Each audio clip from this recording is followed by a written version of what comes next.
Domain রিসার্চটা কি? Domain research হচ্ছে আপনি যে ডোমেনটা নিতে চাচ্ছেন সেটা রিসার্চ করা। কথার কথা, আমি যদি হচ্ছে প্রথমে নিশ রিসার্চের জন্য আমি আমার ইয়াতে চলে যাই। আমরা হচ্ছে দেখবো আগে এই নিশটা নেওয়া যাবে কিনা। এখন আমি আমার হচ্ছে মানে আমার আমার রিসার্চ বলছে, আমার নলেজও আছে, আমার গার্ডেনিং নিয়ে কাজ করা উচিত। এখন আদৌ এই গার্ডেনিং নিয়ে কাজ করা উচিত কিনা এটা আমরা দেখবো গুগল ট্রেন্ডস এ, যে আদৌ এটা আসলেই হচ্ছে কাজ করে কিনা। আমি গুগল ট্রেন্ডস এ যাই। আরো অনেকগুলো প্ল্যাটফর্ম আছে। ক্লাসটা যেহেতু বোনাস নিচ্ছি, অবশ্যই আমি এটা অ্যাডভান্স লেভেলে নিব না। আমি এটাকে মিনিমালে রাখার চেষ্টা করছি। হ্যাঁ? সো আমি এখান থেকে হচ্ছে আমার লোকেশনটা চেঞ্জ করে দিব। যেহেতু আ আমি আপনার যদি বিজনেস হয় লোকাল, যে শুধু বাংলাদেশ বেসড, তাহলে আপনি লোকেশন চেঞ্জ করবেন না। আর আপনার যদি বিজনেস হয় যে আম কি বলে মানে ওয়ার্লড ওয়াইড, তাহলে অলওয়েজ ইউনাইটেড স্টেটস করে দিবেন, হ্যাঁ? বা ওয়ার্লড ওয়াইডও করে দিতে পারেন, সমস্যা নেই। ওকে। সো এখানে আমি মনে করেন গার্ডেনিং নিয়ে কাজ করতে চাই। এখন আমি দেখতে চাচ্ছি গার্ডেনিং এর ট্রেন্ড কেমন? মানে এটা কি আদৌ ট্রেন্ডি কিনা এই টপিকটা, নাকি এটার আসলে কোনো লোকেশন নাই। সো আমার এখানে ইউনাইটেড স্টেটস দেয়া এবং পাস্ট 24 আওয়ার্স এর কেন রিপোর্ট নিব? আমার মিনিমাম 1 ইয়ার এর রিপোর্ট নেওয়া উচিত। হ্যাঁ? তো 2025 এর রিপোর্টটা নিব আমি এখানে। ওকে। 2025 এ গার্ডেনিং হচ্ছে অলমোস্ট 37 ইয়াতে। মিনিমাম 50 হওয়া উচিত। আ আমার এটা 50 ক্রস করে নাই, বাট আমি দেখতে পাচ্ছি অলরেডি এপ্রিলের পরে এটা 100% এ উঠেছে। হ্যাঁ? এবং এটা নামতে, নামতে আবার এখন 43% এ আছে, which is not good, not bad. হ্যাঁ? সো অত খারাপও না।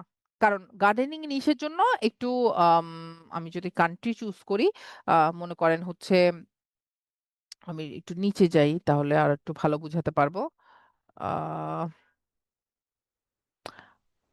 টপ কান্ট্রি, আচ্ছা আমি একটা মিনিট।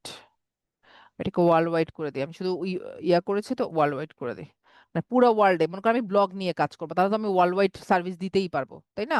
আমি ব্লগটা তো আর মানুষ এমন না যে শুধু একটা কান্ট্রি পড়ে, সব কান্ট্রি পড়ে। দেখেন যখন আমি ওয়ার্লড ওয়াইড করেছি আমার একটু বেড়েছে। 44% হয়েছে। আমি যদি একটু নিচে আসি, হ্যাঁ? সো এখানে আ টপ কান্ট্রি কেন দেখাচ্ছে না? আগে তো দেখাতো।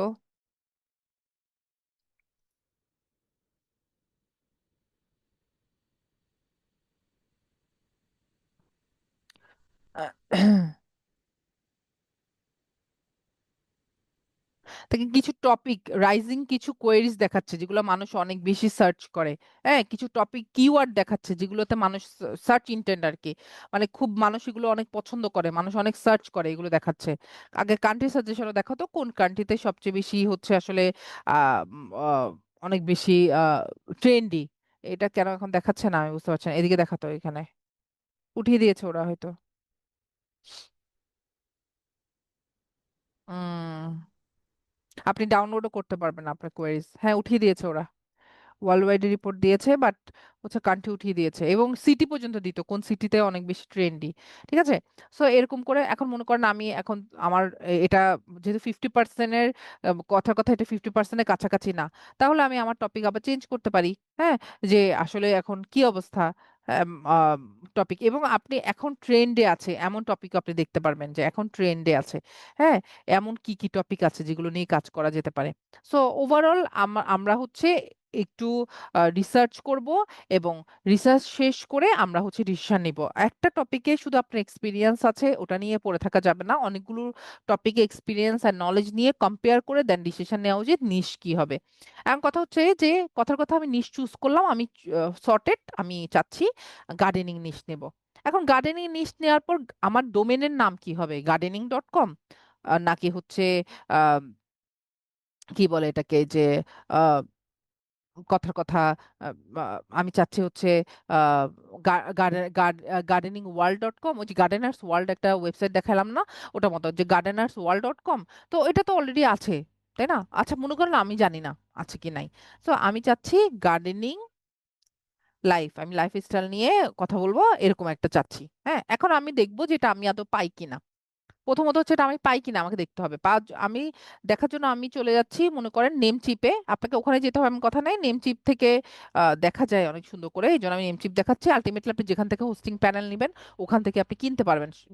ডোমেনের প্রাইসটা সব জায়গায় সেম। ডোমেনের প্রাইস এক একজন এক এক প্রাইসে রাখতে পারে না। এবং অনেক হোস্টিঙ্গারে তো আপনি যদি হোস্টিং প্যানেল নেন ডোমেন ফ্রি দেয় ওরা। গট মাই হোস্টে ফ্রি দেয় কিনা আমি জানি না, আসলে হোস্টিঙ্গারটা আসলে ক্লায়েন্টের জন্য অনেক ইউজ হয় তো, এই জন্য আমার জানা আছে হোস্টিঙ্গার নিয়ে। আচ্ছা, মনে করো আমি চাচ্ছিলাম কি গার্ডেনিং লাইফ, তাই না? তো আমি এখানে সার্চ করবো গার্ডেনিং লাইফ, আহ আছে কিনা, এভেলেবেল আছে কিনা, সার্চ। দেখেন কি বলছে, gardeninglife.com টেকেন, এটা একজন অলরেডি নিয়ে নিয়েছে, এটা অন্য কারো। হ্যাঁ, তারপর হচ্ছে gardeninglife.to পাচ্ছি, টিও টু এক্সটেনশন, এটা হচ্ছে $এত। gardeninglife.org এটা আরেকটা। গার্ডেনিং আমরা আরো পাচ্ছি, অন্য অন্যগুলো পাচ্ছি, বাট এটা মনে করো আমি চাচ্ছি না, আমি .com-ই চাচ্ছি, বাট এটা কেউ নিয়ে নিয়েছে। তার মানে আপনি যেটা চাচ্ছেন আসলে ডোমেনে আপনার নিজ হাতে আছে, বাট আপনি যেটা চাচ্ছেন আপনি এটা পাচ্ছেন না। এখন মনে করো আমি বিজনেস করছি, এই যে গার্ডেনিং লাইফ দিয়ে আমি একটা ওয়েবসাইট চেয়েছিলাম, আমি তো পাইলাম না, তাই না? এটা কেউ একজন নিয়ে নিয়েছে, টেকেন বলছে। সো এটা কেউ একজন নিয়ে নিয়েছে, gardeninglife.com। এখন আমি যেটা পেলাম না, এটা অন্য কেউ নিয়ে নিল। এখন মনে করেন সে রিনিউ করলো না, সামহাও সে রিনিউ করলো না, মনে করেন তার এটা মার্চে রিনিউ হবে, সে করলো না, সে এটাকে ফেলে রাখলো।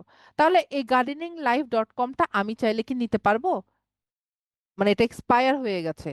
হ্যাঁ, নিতে পারবো। নর্মালি এখন আপনি ভাবছেন আপু কি বলেন, একটা খাওয়া এক্সপায়ার হলে ফেলে দিতে বলে মানুষ, একটা প্রোডাক্ট এক্সপায়ার হলে ফেলে দিই আমরা, যে কোনো কিছু এক্সপায়ার হলে আমরা এটা ইউজ করি না আর। আর আপনি বলছেন একটা ডোমেন এক্সপায়ার হয়েছে এটা নিব? হ্যাঁ নিব। কেন নিব? কারণ একটা ডোমেন যখন আমরা ইউজ করি ওই ডোমেনের সাথে আমাদের একটা অথরিটি যোগ হয়, domain authority. Domain authority always, একটা ডোমেন যখন আমরা কিনি, এই ডোমেনটা ফার্স্ট ডেতে যখন আপনি প্রথম কিনেন, এটা একটা ডোমেন অথরিটি পাই আমরা, ডোমেইন অথরিটি। এটা গুগলের একটা প্যারামিটার, সে এটা 1 to 100 এর মধ্যে দেয়, নট 0 to 100, 1 to 100 এর ভেতর হয়। হ্যাঁ, সো ফেসবুকের ডোমেন অথরিটি মনে হয় 99।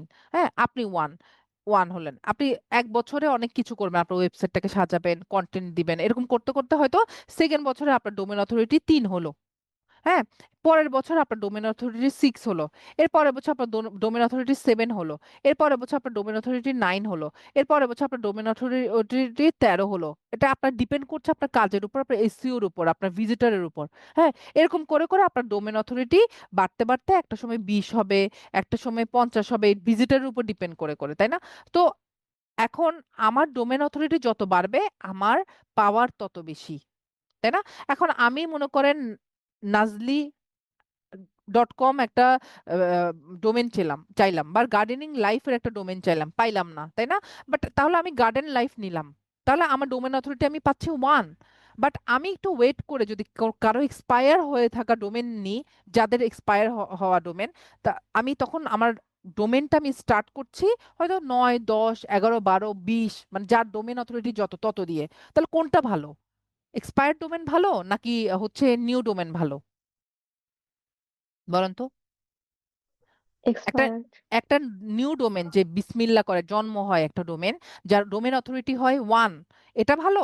নাকি আমি অন্য কারো ডোমেন এক্সপায়ার হয়েছে, ওই নামটা আমার পছন্দ হয়েছে, মানে ডোমেন নেমটা, আমি ওটার ডোমেন অথরিটি কথার কথা 12, মাত্র 12, ওটা ভালো? কোনটা ভালো? অবশ্যই ডোমেন অথরিটি যেটা এক্সপায়ার্ড আহ, বেশি, ডোমেন অথরিটি বেশি। যার বেশি তারটা ভালো, কারণ গুগল তাকে 12 দিয়েছে, দ্যাট মিনস সে কিছু না কিছু করেছে। জি ম্যাম। এক্সপায়ার্ড ডোমেনের জন্য আমি একটা সাইট দেখাচ্ছি, দেখেন একটা সাইট, member.expireddomains.net। সো আমরা মনে করেন এক্সপায়ার্ড ডোমেন আছে কিনা আমার নিশে, আমি চাচ্ছি গার্ডেনিং নিশে এক্সপায়ার্ড ডোমেন আছে কিনা দেখতে। তো আমি গার্ডেনিং দিয়ে সার্চ করলাম, এরপর আমি একটু ফিল্টার করব। দেখেন 46,447 ডোমেন আছে গার্ডেনিং এ। আমি চাইলে এখানে মনে করো আমি গার্ডেনিং মানে হচ্ছে লাইফ এই রিলেটেড কোন এক্সপায়ার্ড ডোমেন আছে কিনা আমি দেখতে চাচ্ছি।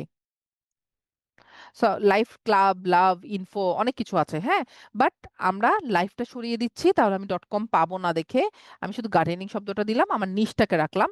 এখন আমি হচ্ছে একটু ফিল্টার করব, একটু ফিল্টার করব, আমি একটু আবার সার্চ করে আমার সংখ্যাটা বাড়াই, এত। এবার আমি একটু ফিল্টার করব, শো ফিল্টারে যাব। ফিল্টারের প্রথম কাজ হচ্ছে আমি ইংলিশ করে দিব, মানে আমি ডোমেন কিন্তু আপনার যে শুধুমাত্র ইংলিশে হয় এমন না, যে কোনো ল্যাঙ্গুয়েজে ডোমেন হতে পারে, যে কোনো মানে বাংলায়ও হচ্ছে ডোমেন হতে পারে, তারপর হচ্ছে স্প্যানিশে ডোমেন হতে পারে, সুইডিশে ডোমেন হতে পারে, হ্যাঁ, হচ্ছে ফ্রেঞ্চ ল্যাঙ্গুয়েজে ডোমেন হতে পারে। সো আলটিমেটলি যে কোনো ল্যাঙ্গুয়েজে ডোমেন হতে পারে, আমরা ইংলিশ করব, কারণ আমার টার্গেট ওয়ার্ল্ড ওয়াইড। এই জন্য আপনার ক্লায়েন্ট যদি ফ্রান্সের হয় তাহলে আপনি ফ্রেঞ্চ ল্যাঙ্গুয়েজ, ক্লায়েন্ট যদি প্রেফার করে তাহলে আপনি তখন এই ফিল্টারটা করে নেবেন। আপাতত আমার টার্গেট হচ্ছে ওয়ার্ল্ড ওয়াইড, দেন আমি ইংলিশ কমন ল্যাঙ্গুয়েজ রাখছি। আচ্ছা, এরপর আমরা যাব এডিশনালে। এডিশনালে এখান থেকে আমরা টিএলডি ডোমেনটা চুজ করে দিব, এই যে ডট কম, এটা চুজ করে দিব, হ্যাঁ, টিএলডি ডোমেন। দেন এসইওতে যাব। এসইওতে কিছু চুজ করতে হবে না আপাতত। আচ্ছা, আমি কমনে কিছু একটা মিস করেছি কিনা আমি একটু দেখি।